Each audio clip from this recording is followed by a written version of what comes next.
విశ్వవిఖ్యాత నట సార్వభౌమ నందమూరి తారక రామారావు గారు 19 చంద్రబాబు నాయకత్వం, నారా లోకేష్ బాబు గారి నాయకత్వం, శ్రీ ఎన్ఎండి ఫరూక్ గారి నాయకత్వం. జై తెలుగుదేశం, జై తెలుగుదేశం. శ్రీరామ్ మాట్లాడే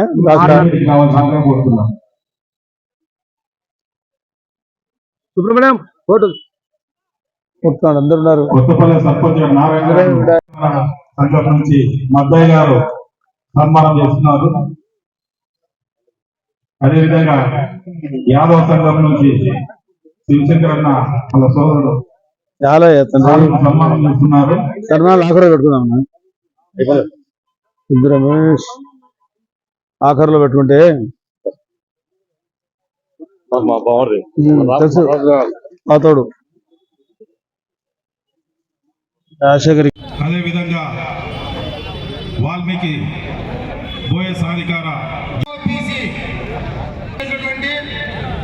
నంద్యాల నియోజకవర్గ ఇన్ఛార్జ్ పెద్దలు గౌరవనీయులు పోలిట్ బ్యూరో సభ్యులు తెలుగుదేశం పార్టీ మాజీ మంత్రివర్యులు ఎన్ఎండి ఫరూక్ అన్న గారికి, అదేవిధంగా మరియు ఈ జేఓబీసీ సభను జయప్రదం చేయడానికి వచ్చేసినటువంటి 22వ సంవత్సరంలో పార్టీ ఏర్పాటు చేసినప్పుడు ఎస్సీ ఎస్టీ బీసీ మైనార్టీ పునాదుల మీద ఏర్పాటు చేసే దయచేసి మనం బీసీలం అందరం, ఒక యాదవులే కాదు అన్ని కులాలు బీసీలు. మాట తప్పని వాళ్ళు ఎవరంటే బీసీలు. ఆదేశాల మేరకు ఈ జేఓబీసీ కార్యక్రమాన్ని బీసీలు గౌరవంగా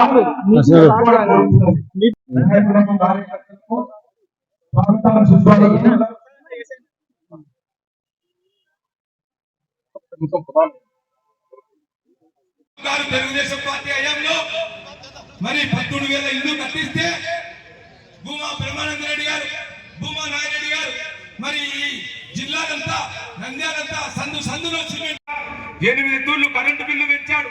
200 రూపాయలు వచ్చే కరెంటు బిల్లు నెలకు 1,200 రూపాయలు వస్తుంది. 100 రూపాయలు వచ్చే కరెంటు బిల్లు ఇచ్చాడు. రోడ్లు వేస్తే రోడ్లు కాంట్రాక్టర్లకు. ఈ రోజు నువ్వు ఒక ప్రాజెక్టు రైతు బిడ్డనని చెప్తావు, రైతులకు ఏమి చేస్తున్నావు? 7,500 సార్ ఒక్క నిమిషం సార్, అందరు ఇట్లా నిలవడండి సార్.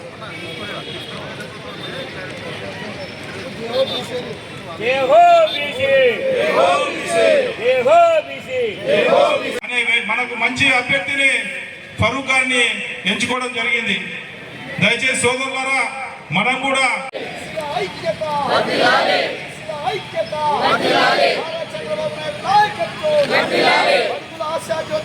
చంద్రబాబు నాయుడు నాయకత్వం,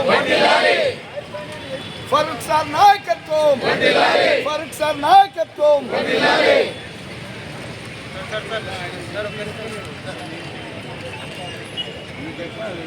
బడ్జెట్ లో కేటాయించిన డబ్బు ఒక్క రూపాయి కూడా రిలీజ్ చేయడం. ఆయన ఏదైతే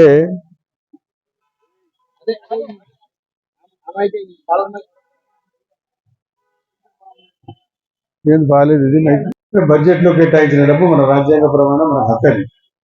ఆ బడ్జెట్ లో కేటాయించిన డబ్బు ఒక్క రూపాయి కూడా రిలీజ్ చేయాలి.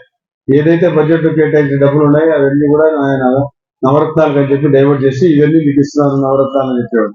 సంక్షేమ కార్యక్రమాలు వేరే, బడ్జెట్ అనేది రైట్, అది హక్కు. మనకు ఆ హక్కును ఆయన కోర్లు దోసి మనకి ఏమి కూడా ఇవ్వలేదు. ఆయన నవరత్నాలు మార్పు చేసి నేను అమ్మఒడికి ఇస్తాను, పిల్లవాడికి ఇస్తాను ఏదని చెప్పాడు ఆయన.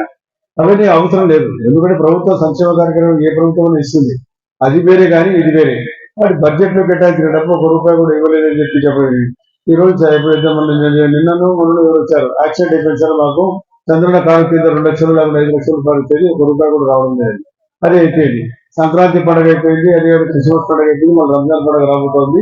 ఆ రెండు సంక్రాంతి పోయింది, క్రిస్మస్ పోయింది. ఆ కిట్లు వచ్చేటి చంద్రబాబు నాయుడు గారు కనీసం పండుగ పూటలో పేదవాళ్ళు ఒక పూట కన్నా 3 దినాలు ఉద్దేశిస్తూ ఆ కార్యక్రమంలో ఆయన ఓపెన్ చేయడం జరిగింది. కానీ అది ఏవి కూడా జరగలేదు. ఇప్పుడు మనం చాలా పేద వర్గాల వారు మనం అన్ని రకాలుగా ముందుకు పోవాలా. ఇంతమంది కులాల వారు ఉన్నారు కానీ ఇంతమంది కులాల వారికి రిప్రజెంటేషన్ లేదు అసలు చట్టసభలో. చట్టసభలో ఏదైనా రిప్రజెంటేషన్ ఉంటేనే మన కోసం మన వాయిస్ ఉంటేనే ఏదైనా జరుగుతుంది. మన తరపున మాట్లాడేవాళ్ళు లేకపోతే ఏం చేయలేము. ఈరోజు చట్టసభలో రావాలంటే రాజకీయంగా ఎదగాల, బీసీలు రాజకీయంగా ఎదగాలంటే అన్ని రకాలుగా ఎదగాల. అన్ని రకాలుగా ఎదగాలంటే మనకు ఎదగడానికి అవకాశం ఎక్కడ ఇస్తున్నారు? ఇప్పుడు నంద్యాల పార్లమెంట్ ఉంది, నంద్యాల పార్లమెంట్ జబ్బలు చూడడం ఉన్నాడు బీసీ నేనే మైనార్టీ నేనే, మిగతా వాళ్ళు ఎవరైనా వచ్చినారా, ఎవరైనా రాగలుగుతున్నారా, ఎవరు రాగలిగే శక్తి ధైర్యం ఉందంటే ఎవరికి లేదు. అన్ని రకాలుగా ఈ రోజు చూస్తాను, ఆర్థిక పరంగా ఎంత ఇబ్బందులు అయిపోయినాయో, అందరికీ కష్టాలు వచ్చినాయి మనకు అందరికీ తెలుసు. కాబట్టి చాలా మంది వ్యక్తపడారు. కాబట్టి నేను గుప్తంగా ఇప్పుడు మాట్లాడిన తర్వాత ఆఖరిలో కూడా మన కొంతమంది నాయకులు మాట్లాడిన తర్వాత నేను మాట్లాడి మరి ఈ సభను మన శ్రీరాములు ప్రారంభం చేసి, ఎందుకంటే కాలాతీతం అయింది కాబట్టి మీరు మాట్లాడి 2 నిమిషాలు 5 నిమిషాలు మిగతా వారికి కూడా అవకాశం కలిగించి అందరి అభిప్రాయాలు కనుక్కొని భవిష్యత్తు తెలుగుదేశం పార్టీ అధికారంలో వచ్చిన తర్వాత మన కుల సంఘానికి ఏం చేయాలా, ఏం చేస్తే బాగుంటుంది అనే అభిప్రాయం కూడా మీరు స్టేజ్ మీద చెప్పాల్సిన అవసరం ఉంది. మనం ఇప్పుడు రెసిడెన్షియల్ స్కూల్ గురించి చెప్పినారు, విదేశీ విద్య గురించి చెప్పినారు, చాలా విషయాల గురించి చెప్పినారు. అవన్నీ మనకు అమలు కావాలంటే చంద్రబాబు నాయుడు గారు వస్తేనే న్యాయం జరుగుతుంది, లేకపోతే న్యాయం జరగదు. చంద్రబాబు నాయుడు గారు ఏ రకమైన పరంగా కానీ మనం ఆర్థికంగా ముందుకు తీసుకోవాల్సిన అవసరం ఉంది. ఇప్పుడు చాలా మంది నాయకులు ఉన్నారు ఈ రోజు. నాయకులు ఏం చేస్తున్నారు, చాలా మందికి మీరు ఆ మీటింగ్ లో పోగరి, ఈ మీటింగ్ లో పోగరి చెప్పడం జరుగుతుంది. ఒక నాయకుడు తెలుగుదేశం పార్టీకి మనం అధికారం వచ్చిన తర్వాత మన మీద అధికారం రాకముందే మనం చేసుకోవడం మనం గొడవడం మంచిది కాదు. అధికారం కోసం మనం సాధ్యపడాలా, అధికారం కోసం పోరాడాలా, అధికారం సంపాదించుకోవాలా. జగన్ ఈ రోజు ఆయన స్వతహాగా ఆయన బయటపడ్డాడు. నేను ఇక నడపలేను, నా చేత కాదు, ఇంకా ఈ అధికారం నేను ఈ 5 సంవత్సరాలు 4.5 సంవత్సరాలు నేను బాగా చేశాను అనుకుంటాను అని చెప్పి ఆయన చెప్పాడు. అయితే చేతులు ఎత్తేసాడు ఆయన.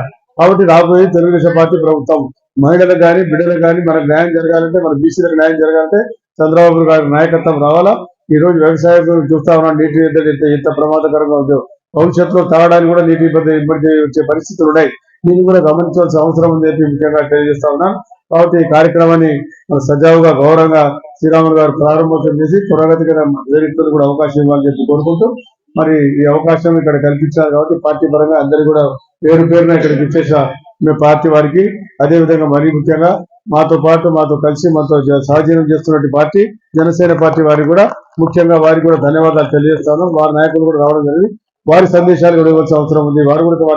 వారు మనం భవిష్యత్తులో కలిసిపోతాము కాబట్టి ఈ జీవన స్రవంతిలో మనం ఏం చేస్తే బాగుంటుంది భవిష్యత్తు పేదవారి కోసం అనే విషయాన్ని గురించి మీరు కూడా క్లుప్తంగా చెప్పి మేము ఆచరణయోగ్యంగా ఏం చేస్తే బాగుంటుందని చెప్పి తెలియాల్సిన అవసరం అని చెప్పి ముఖ్యంగా తెలియజేస్తూ, మరి ఈ రోజు మాకు అవకాశం కలిగించినందుకు మరి మిత్రులు గోవింద్ గారు మిగతా సంఘాల వారంతా ఈ కార్యక్రమం ఏర్పాటు చేసినందుకు అందరికీ కూడా ధన్యవాదాలు తెలియజేస్తూ ఈ కార్యక్రమం ప్రారంభోత్సవం చేయాలని తెలియజేస్తాను. క్లుప్తంగా 5 నిమిషాలు.